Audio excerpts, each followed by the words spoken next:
په دغه یوه کورنۍ کې اوس دلته جنازه کېږي 1000 کسانو دپاره یې قبرونه کنودلي 1000 کسانو په دې 200 څو کورونو کې یوازې دغه ځای پاتې دی خلاص. دغه کلي ته مو الحمدلله تقریبا 800 کمپلې راوړي. تاسو وینئ عملا هر یو کور ته نغدې پیسې هم ورکوو. وینئ عملا به انشاءالله دغه د کار شروع کېږي پې کوم خطونه چې چینې پکې واچول سوي دي دغه پوره کلی سربلند په نامه چې کلی دی دا به انشاءالله د قمر بنسټ لخوا رغول کېږي.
قمر چې کوم ښارګوټی و په هرات ولایت زندهجان ولسوالۍ کې د هغې افتتاح ته راغلي وو. پروګرام خلاص و، مشرانو خبرې وکړې چې څه مناسبه وه د کلي لپاره. الحمدلله د قمر ټیم خپله سایه کوشش وکړ څنګه مو چې وعده کړې وه الحمدلله په خپله وعده کې کامیابه یو.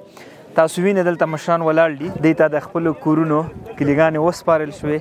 تقریبا 950 کوره دلته او 15 کورونه په نایب رفیع کې دا سربلند کلی دی هغه دوی ته خپل کلیګانې وسپارل شوې. انشاءالله هغه به هم تسلیمي کېږي. کلي ده در وسپارل سوه خوشحاله یې انشاءالله.